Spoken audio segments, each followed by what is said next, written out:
G'day everyone, I'm the man called Kemosabe, the man with the plan from the land down under, and this is my review of M.O.M, Mother of Madness Issue 2.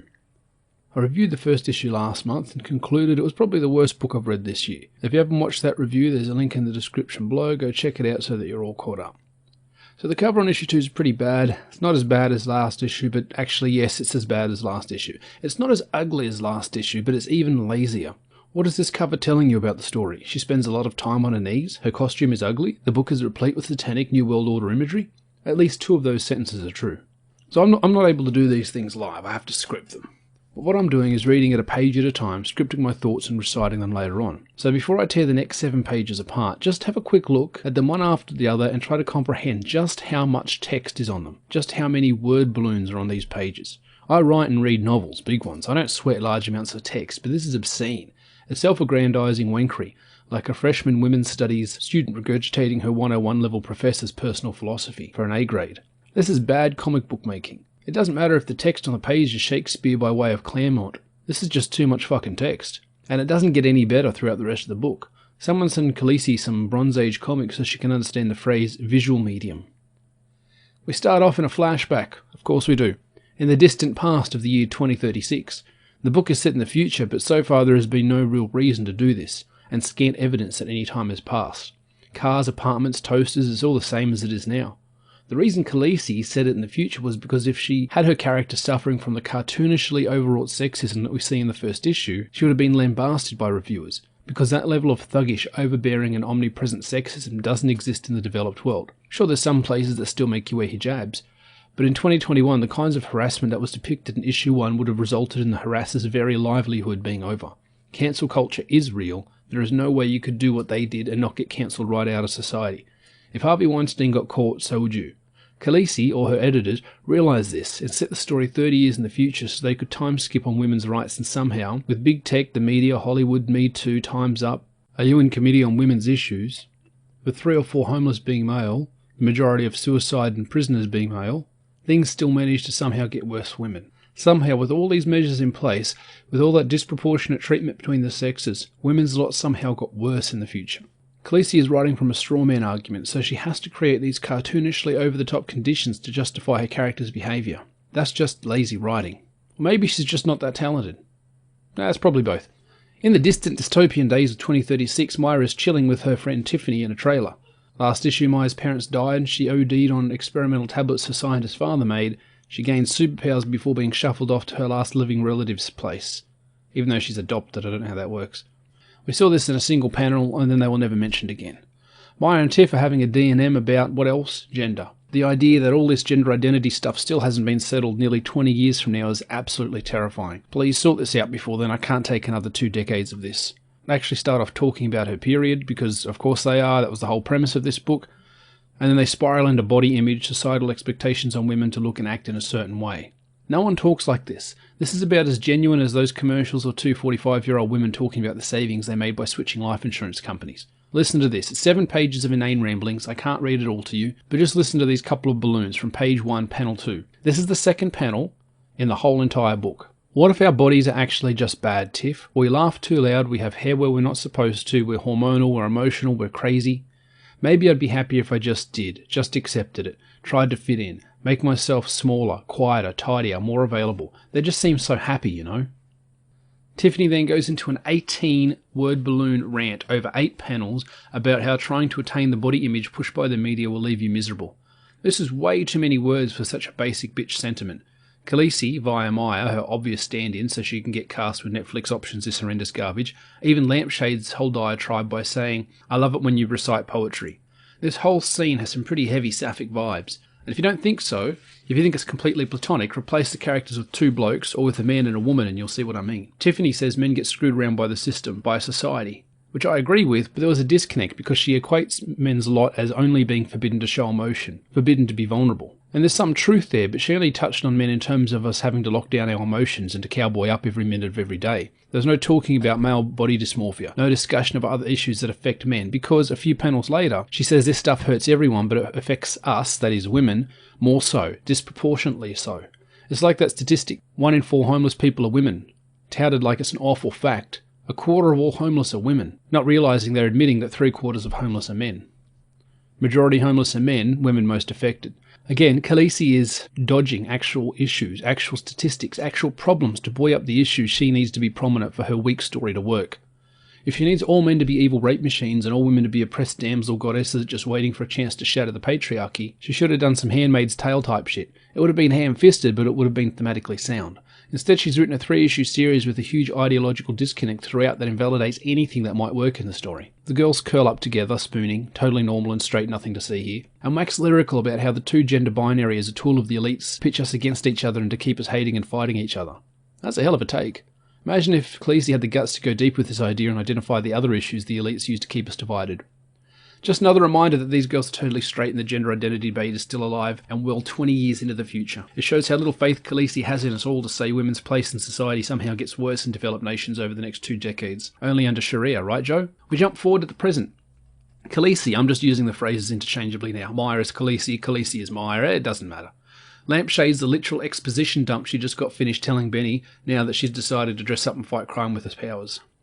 It's a weird thing to choose to become a superhero. Earlier examples like Zorro, Phantom and the Shadow were costume vigilantes, not as strictly defined as superheroes. In a world where there is no Action Comics #1, would anybody become a superhero even if they had powers? Why is Maya becoming a superhero? Did she grow up reading Captain Hero Man comics, or is it more akin to a mask to protect your identity while you Red Dawn against the patriarchy? I don't know that in a world without superhero comics anyone will become a superhero. They'd probably be more like those early Mystery Men vigilantes. Can Maya access Disney++ and watch the whole MCU catalogue? Benny and her son discuss her period in detail, and the kid, what's his name, Billy, mother of madness, M.O.M, her superhero name is Mom because she's a mom and that's the part of herself that she values and likes the most. I guess it's kind of sweet, if a little clumsy. Benny takes all this information very well, citing that he always knew there was something special and strange about her. While Maya sits there and stuffs her face with cookies, Benny says he conveniently has a few ideas on how he can help her become a superhero. What? He just happens to know people and have the resources to set her up as a functioning superhero 20 years in the future? Yes, apparently. Never mind this guy is starving, barely making ends meet, and lives on off-brand Uber money. He's going to bankroll her escapade. He's going to Lucius Fox the shit out of her. Benny first takes her to a fashion store where Maya gets a custom-designed costume free of charge because the proprietor can write it off on tax. The owner and designer is a feminist, by the way, don't you know? In the 4 panels that we see her, she had the time to mention that. She left the name of the last owner up on the storefront because it's a man's name, and a man's name has more weight than her own female name. Because when women want fashion design, it's strictly men they turn to, right? Next, Benny takes her to his homeless man-bun-wearing life coach named Gandalf. Not even trying at this point. Austere scholars call this amount of effort the billings. But as far as effort goes, I don't know what's between 0 and the city mandate minimum. But from now on, let's just call that the billings. Can't we just call it business as usual? Benny then suggests she should also reveal her secret to her boss, her, wait for it, differently abled, female-presenting BIPOC LGBTQIA+ best friend, the same one who feeds her like a dog and told her to go dismantle white feminism. It legit makes me both mad and sad that there are people who think like this, that there are people who define things by skin colour and what you've got between your legs. We used to be better than this, you know? How do they not see they're making things worse? All these labels don't help anyone. Black gay Oracle offers to, well, be Oracle for Maya. Few normies who don't actually read comics think gay black wheelchair-bound Felicity from Arrow. We get hovercraft wheelchairs in the future, but women, people of colour and the gays are somehow more oppressed than they are today. This bit is gross pandering. Maya, I'm your superior. Hell, yes you are. Gross. Have some pride, have some self-love. Imagine kowtowing to somebody so shamelessly. There's a montage of Maya training to use her powers better, as well as a costume reveal, which is kind of pointless because we saw it on the cover of this issue and in the backup material in last issue, and it's no less ugly. But at least its trash bag-like structure helps defeat the male gaze, because if I was watching the Netflix option show based on this comic starring Emilia Clarke, I certainly wouldn't want to be able to appreciate her physique. No part of her popularity, fame or career has ever been based on her physical attractiveness. Eliminating any sex appeal a woman had is a surefire way to dunk on those incels, and it's hugely profitable too.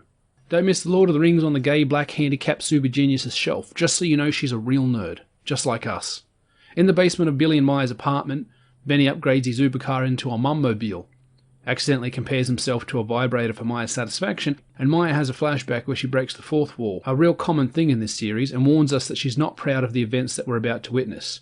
More lazy writing. Show don't tell is a real thing, Khaleesi. I wish somebody had told you that. We see her and Harvey and their little crew stealing and selling drugs, but she's careful to mention that Harvey only ever sold drugs to cops, so they could plant the drugs on innocent people to force arrests. It's like the foot-pick sex work thing from last issue. Just own it. If people still like Black Widow after she let a kid get blown up, if people like Vegeta after he wiped out a whole planet as an afterthought, selling some drugs seems pretty small time. Harvey beats and berates her to get her sad and scared, so she turns invisible and go and steal stuff that they can then sell. Then she finds out she's pregnant. I'm still not sure why the kid of a redhead and a blonde dude looks like Go-Go Diego.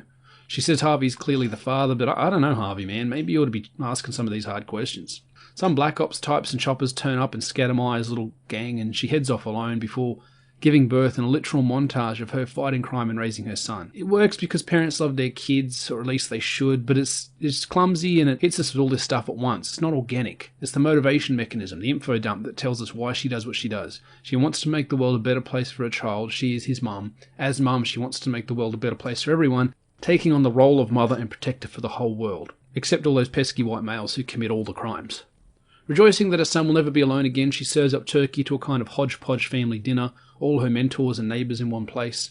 They discuss the relationship cis-het men have with the patriarch and discuss how the idea of the perfect woman is also changing and ergo unattainable. I'd rather starve than eat with people like this. And imagine who this book is aimed at.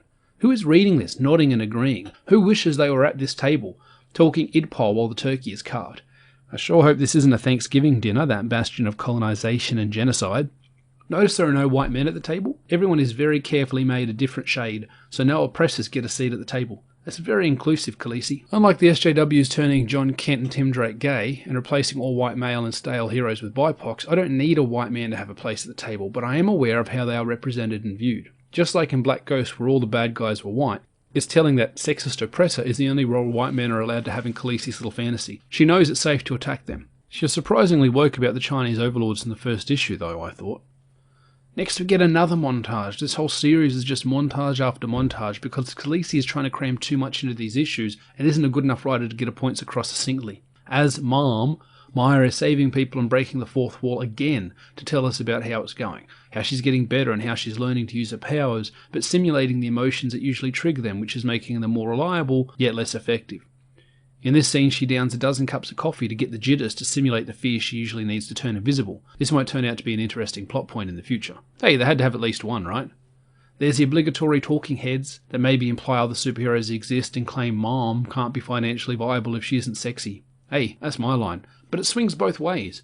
No one would look up to and buy the comics of an obese Batman or a Spider-Man with repulsive personal hygiene. I don't think gay Superman will do well in the long run after the initial speculator frenzy dies off. There are set expectations within types of entertainment and media. If I buy Age of Empires 4, I don't want to be catfished into a Doom-like first-person shooter. If I buy a superhero comic, I want them to be super and heroic. While people buying Mom know what they are in for, period blood spots and Reed Richards armpit hair, people in the comic itself aren't incorrect in saying that a superheroine with no sex appeal won't be financially viable, because we know that's true. Again, Khaleesi is strawmanning, using the arguments and stances of people in her made-up future world to make a point about our world right now, but the conditions that allow those in-world stances to exist aren't present here, so all her points are moot. Harvey shows up after all these years, just as Maya is getting her shit together. It makes sense thematically, always throw a curveball when your character is getting comfortable. Cobra Kai is great at doing this. Every time things start to even look like they are thinking about the possibility of settling down, something happens that sets everything off again. Maya makes a point of the plastic surgery Harvey has gotten done, to the point where he no longer looks like an actor, he looks like a Ken doll. Is this Khaleesi admitting there are certain standards and ideals that men must adhere to for acceptance from society, if not just from her? Is she conceding that men are held to an unfair standard and thought of less than a man if they stray too far from these standards? Is she admitting the whole thesis of her book is flawed? If she is, I don't think she's clever enough to know it. Harvey apologises for everything, says he is all better and wants a relationship with Billy, who looks nothing like him. If Khaleesi is white and Harvey is white, why does Billy look like a tiny Antonio Banderas? Is it because the creators couldn't stand the idea that their little future child stand-in for the whole world would be white? They just race-swapped him? Was it an unconscious choice or a deliberate one, do you think? Maya looks like she's seriously considering letting Harvey back into her life when she has another flashback to her own parents and a laundry list of their faults and foibles. I'm shooting out hard right now. The Harvey return reveal fell flat for me, and more montage flashbacks are wearing thin. She also mentions that Billy has different needs, but there's been no mention of that before. It feels tokenized. Sex work, single mom with a kid on the spectrum or something. Gotta tick all those boxes, right, gay Superman? This flashback is less about her parents and more about this bizarre side story where a totally not Martha Stewart stand-in called Wonder Wasp, White Anglo-Saxon Protestant, if you haven't heard that acronym before, WASPs being the group of people most blamed for society's ills this century, and one that a large number of Americans falls into, accidentally poisons herself and her family on livestream. This is mentioned as something that triggers Maya's adoptive mother's manias, but still seems out of place and clumsy until Maya mentions via that completely shattered fourth wall that this is foreshadowing for something later on in the story. The Billings, ladies and gentlemen. Okay, so this is where things get really messy. I know, because up until now this was such a well-paced, well-thought-out story. Here the message gets really twisted. Khaleesi can't even pinpoint the villain's motivations. It's a clusterfuck of elements that contradict each other. It's a mess, and yes, it's in the form of a montage. Haven't had one of those in approximately 0 pages. This book is just montage after montage. This issue isn't nearly as cringe as the last one, but it's less organised as well, which is really saying something. Okay, so the villain is that archetypical blonde woman from last issue. Of course the bad guy's white and blonde. I think Khaleesi got a complex about being white, while playing the whitest, blondest character of this century. It's why Maya is this vague kind of brownish tone. So she's not straight up white until she needs to be chastised for it. This blonde woman is probably linked to the Wonder Wasp that died on the screen in the flashback. There's some evidence that suggests there might be a link between the two in the background of this scene. Looking back through the issue now, it's pretty clear that the daughter of Wonder Wasp who picked the mushrooms that poisoned everybody is actually the not Emma Frost blonde villain all grown up. If you look at the panels of Wonder Wasp and her family choking on poison, the daughter isn't seen eating any of the food, and while everybody else is choking, she's got a surprised look on her face. So she survives and grows up to become this not Emma Frost villain that we saw at the end of issue 1.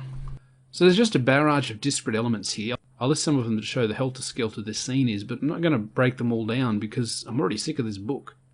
This woman sets up prominent men to be filmed having sex with underage children to use as blackmail, but says the children need to be blonde and white. No one cares if brown or poor or foreign children are abused. She's researching skin whiteness to help all women get husbands so they don't have to live with loose morals and live in sin. If she cared about premarital sex and living in sin, why would she allow children to be sexually abused?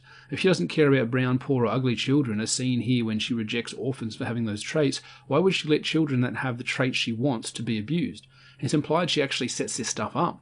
She says all women need to be married and that their one purpose is to bear children, something she's failed at. We still don't know her name, it's not been mentioned even once, and says her goal is to rise above her emotions. She somehow sees Mom as a woman who has overcome these feelings that hold her back, ironically not realising it's Maya's very emotions that allow her to access her powers. There's some nice thematic synergy here that I feel was not badly done and built up to appropriately. It's a diamond, a very small one, in a lot of rough. Not Emma Frost wants the power Maya gets from being emotionless, not realising it's her emotions, the very stuff that Khaleesi obviously believes makes her a woman, that gives her that power. Not Emma Frost identifies Maya by her ankle tattoo, matching it up to the feet pics sex work she dabbles in. I feel like there's an OnlyFans cautionary tale in here somewhere. The villain, I keep calling her that because we still don't know her name, plans on harvesting Maya for her organs and powers and abilities. The strain of being a mom, and mom, starts to show and Maya has an argument with Benny, and Benny finally locates his lost testicles and snaps at her, saying, "Hey, I'm not Billy's father. Go off, Latino Kramer." Maya apologises, Benny accepts it, and slam dunks himself deep back into the friend zone. Harvey shows up on the last page to abduct his kid, and he has the same neck tattoo as the bad guy Maya fought in issue 1, meaning he's probably working for not Emma Frost. I said in the last review that in issue 1 there's a decent story in there somewhere about how what makes women uniquely women can be powerful, but it's caught up in too much virtue signalling and dunking on chuds to be fully developed. This book is clearly written as a movie or TV series pitch, and I'll be surprised if it doesn't get one. But then again, I will be surprised if it does get one, because I still think period blood and armpit hair superpowers are too unsightly for all but the most hardcore placenta-eating feminists. Maybe they'll drop the most unpleasant of the bodily function stuff, or just touch on it once or twice before moving on to the super strength and invisibility superpowers. She really does web swing with her armpit hair. The costume even has gaps in the sleeve to allow it. The outrage and cringe surrounding this title has subsided. The book has settled down to a fairly predictable story, messy and unorganised, but the expected elements are all there. Billy's dad showing up, the villain being the mirror of the hero, Billy's dad working for the bad guys, it's all pretty standard stuff. Without scenes of squirting period blood and bizarre bodily functions, this is a pretty tame vanity project for a C-list actor chasing a new project for an IP she owns. In 40 pages of story, there are only 2 pages that approach what we think of as action. And yes, they are montages. They show her dodging bullets from unseen assailants, pulling a crashed car off the edge of the bridge, and leaping from building to building. She doesn't fight bad guys, there's not a single punch or kick. This book is mostly talking, eating flashbacks, and sitting on couches. Khaleesi forgot to put the super in superhero with this issue. Can you believe the last book got rave reviews? The lowest score I saw for it was a 7 out of 10. It was also the 4th or 5th best-selling title of July. I wonder how this issue will be received. I wonder how it will sell. When I reviewed the first issue critically, a lot of Khaleesi stans got really mad at me. These people want the book to succeed because it bolsters their cause, not because they want to read it or collect comics. This is like the dabblers who pick up issues of Barack Obama comics once an election cycle for the clout, just to take a selfie with.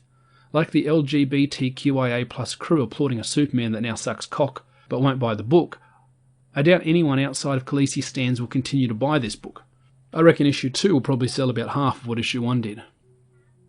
Let me know what you thought of this comic. Let me know if you agree or if I'm off base, if I'm a misogynistic patriarchal dinosaur who can't see Stunning and Brave when it's right on the screen in front of me.